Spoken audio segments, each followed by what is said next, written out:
Devs is Alex Garland's latest sci-fi masterpiece, which follows a young software engineer investigating a secretive development division of a cutting-edge tech company.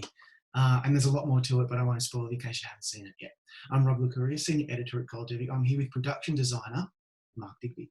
Mark, Alex Garland doesn't buy into the OTO theory. Instead, he takes a collaborative approach to filmmaking, particularly with a team that returned to the fold collectively to bring these stories and worlds to life. What is that like to work in an environment like that? For myself and for my team, it's a dream. I mean, one of the things I know for myself, I have a close collaborator as well, which is Michelle Day. She's my set decorator, but really co-designer, and comes up with much of the creativity. And I know Alex loves her and loves her process. But for us, the great thing about filmmaking is about collaboration. It's about organic approach. It's about flexibility and responsive. And with Alex, you know, you have a direct, we found each other or whatever he's put together, and a team has been found with him that respond to that. And I think it's a great asset.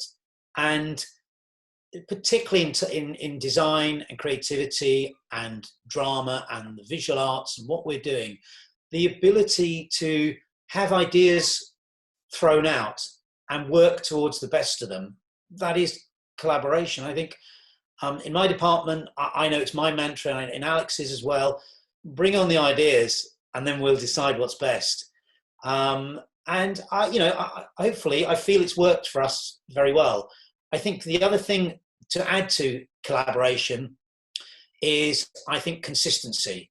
And while it's great and it's brilliant, I mean, filmmaking is great, but working with Alex is great as well, because you have a bunch of known people. We've worked together before, and learning our lessons through together, how we work together, how we collaborate together, is very important. And then bringing on a bunch of new people as well adds to that stimulus. So you get the best of both worlds. But I think it's very important to collaborate and to build and continue with people, particularly in filmmaking. Let's talk about some of the individual aspects of the design, because we could really literally sit here all day. We won't do that though. I won't do that to you. The first one that we should talk about, a lot of people love talking about, is that internal gold scalloped wall in the bunker. It's such a highlight from the show's visual aesthetic. And it's a really good example of the director of photography, Rob Hardy, and Andrew Whitehurst, the visual effects supervisor, and yourself and Michelle, kind of getting together and bringing this world to life. It's beautifully done. Talk us through the genesis of that particular design. Well, it's an interesting example to take, because it's at the core of our general design mantra, and particularly for this show. Which was, we started off, we always start off with reference and an element of reality and understanding perhaps the science, the physics, the engineering behind it. We needed to build a building that had a void in it, and a building within a building that was protected from the outside elements. And those elements being electromagnetism, light, sound, movement, which is why we popped it. It sits in a void, sits in a vacuum. But beyond that, one of the things we discovered was that placing something in a Faraday cage, and also placing surrounding objects by a metal mesh, particularly a gold mesh, reduces or interferes with sound, light, and radio and electromagnetism. Now, in the center of our piece, our show, and physically our building and the Devs Cube, is a quantum computer, which is based on real quantum computers, and they are very fragile and very susceptible to anything. So we needed something that causative it. Listen, so we looked at computers, we opened up computers and we looked inside them, and there were lots of metal elemental pieces, particularly gold. Wow. So that was a starting point. It made sense. Gold was a metal that worked in physicality, in physics for it. We looked at meshes, but they had issues about strobing or moire, as would be on camera. but also producing a quality and a scale of it. Listen, we covered, we surrounded 90 foot by 40 foot on 4 walls and part of the ceiling, part of the floor. It was, 20,000 square foot. To be able to produce that in quantity and budget, we thought we'd go for a flat shape, but then we needed 3-dimensionality. So listen, we experimented with shapes. In truth, we experimented with bathroom tiles. We looked at what was off the shelf around us. We found patinations. We played with that. Then we scaled it up, and we handmade or fabricated these scallops to a size. We then molded them. We made them out of a 2-part foam. Then we covered these 4x4 grids, 4 foot by 4, with 4-inch squares of gold leaf. There are 244 patches on each square. There are 800 squares. There's something like 200,000 square gold leaf patches that we filled in. And what we got the topography, we got the colour, and we got the flexibility for Rob and his team to play with the light and allow, apart from the topographical movement, the geomorphological movement, the actual light movement as well. And there was some basis in science, which we wanted to try and turn and live with. And it looked beautiful. And if it does, that's not bad. No, exactly. I mean, it just sounds exhausting, the amount of work that goes into a design. Does it make you feel good that people want to talk about this aspect of the show? We, of course, want to talk about the story and the performances and what it means. But a lot of people do bring up the design elements of Devs in particular the bunker. Does that give you some, like a sense of joy, you and Michelle, that you've created something that is going to last the distance and people are going to think about in years to come? Yes, absolutely. Listen, as design, we are really always here to back up the drama and not overshadow it. But if it adds an element of interest and concentration and backs up the drama, and then people want to venture further, listen, it's immensely satisfying. It was immensely challenging for us. Every film, everyone does. Everybody's piece of work is hard for them, whatever it is, whether it's writing or the visual arts or anything. So to have people to respond to that, in addition to responding to the drama, is a great thing for us. And yeah, it's absolutely satisfying. It's a wonderful present at the end of what we do. After all that hard work. Another highlight is the giant Amaya statue. I talked at length about it with Andrew Whitehurst, and he talked about the placement of it and its and the way it kind of didn't quite reflect the light. This statue is just so it's so foreboding and dead-eyed and mysterious and ambivalent. And I'm just wondering what you were aiming for and whether, because it's really hard to explain. It's just a girl with her hands kind of up in the air, but it made me feel really nervous when I first saw the tracking shot of it going into the bunker. Listen, I mean, may I just say, this is another aspect where the collaboration of all the departments was really strong, and it's a great example of that.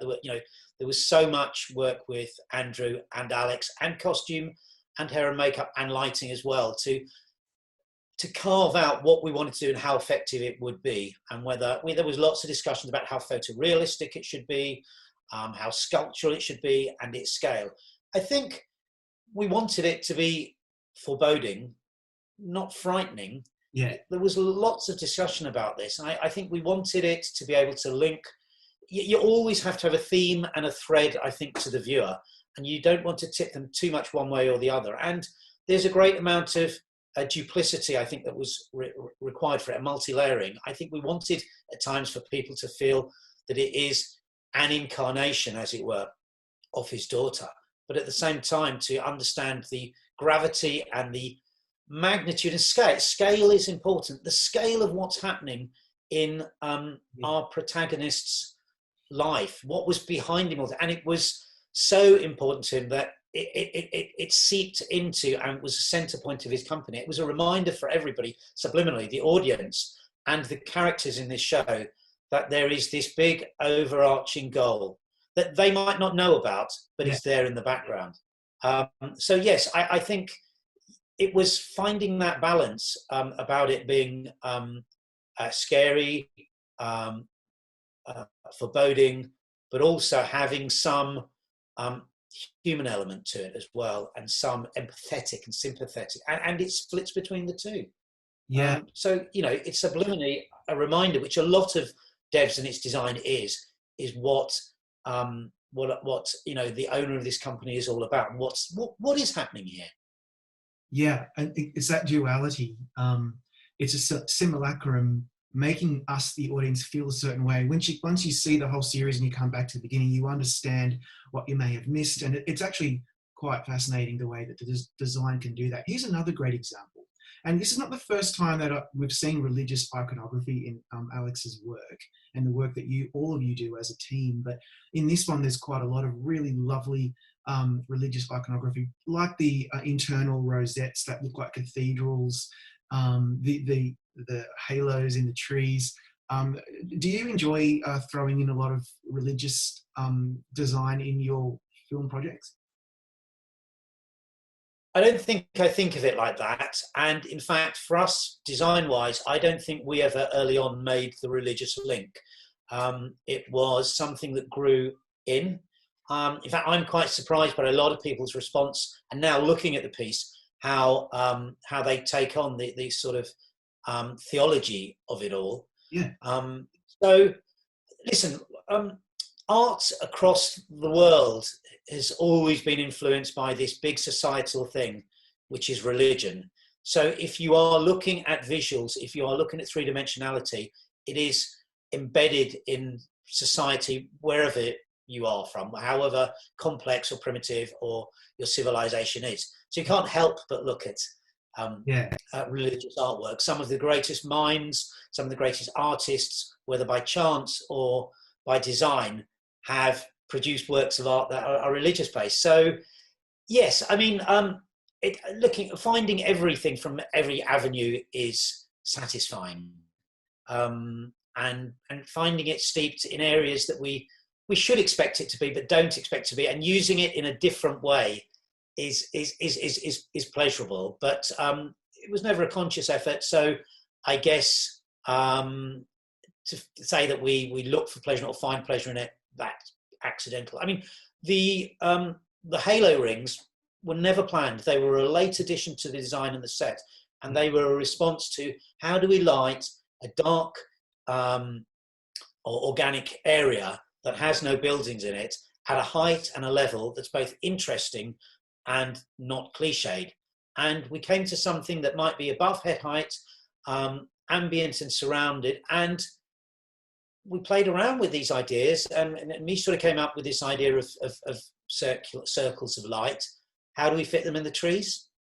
That's how we did it, and we sort of hid how they were physically attached, so it felt like it was floating. And then when the actors came along and they stood in the place by either by definition and play with Alex, you get what you get, and then they latched onto that, Yeah, I mean, even as accidental it may have been, it's so compelling. It actually makes the show even more compelling for the audience. Another really interesting part of the design of the show is that a lot of the locations, particularly the university campus, is what I would call brutalist in design. It's minimalist, got visible geometric shapes and structural elements, concrete. It's very monochrome. And I'm wondering, did that play a part in the design of the internals? Or, I mean, what was the chicken or the egg is what I'm trying to say. Did you match the locations to what you'd already thought about, or was it the other way around? Listen, I think they were happening and they needed to happen at the same time. The truth is, I think we were a little more advanced in the devs lab and cube before we started to pin down and look for our locations, because early on, of course, it was about the computer and this secret lab and space that was being built. But yes, it absolutely did influence it. I think geometry had an impact, materials had an impact, modernity, lines. I think particularly one of the selling points for that campus we found was that it was a marriage of the man-made and the natural, i.e., and it embedded itself in California. Yes, it was in California. We looked at many places. We looked at it, of course, in England where we are based, where our studios were. We looked at other places in the world, and we found, this place in California, and with the trees and those buildings, the two married together very well, and certainly were Silicon Valley. And they were the strict lines and geometry and square and cuboidal elements of the buildings, with these purely vertical tall trees as well. So it worked out perfectly. There was a lot of maths and geometry involved, and it balanced really well. Yes, it absolutely did. Like what a feat to be able to find a location that so beautifully assists the story, and it does absolutely. Yes. Absolutely. I was really entranced by the idea of the actual machine itself seeing back and forth in time. Particularly, I think it's that moment at the beginning of episode 3 where we see Christ on the cross in that very grainy image. That I know a lot of that was Andrew's work, and I'm wondering what elements of that visualization did you and Michelle have to do with?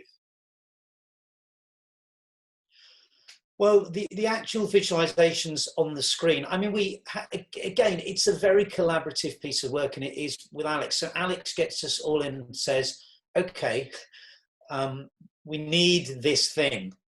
We need something in a room. It's a big screen. We want to be evocative. We want to feel that they are simulating these times. How do we do it? How photorealistic do we get? How do we, is it purely asset built by Andrew and his team? Do we bring in some reality? So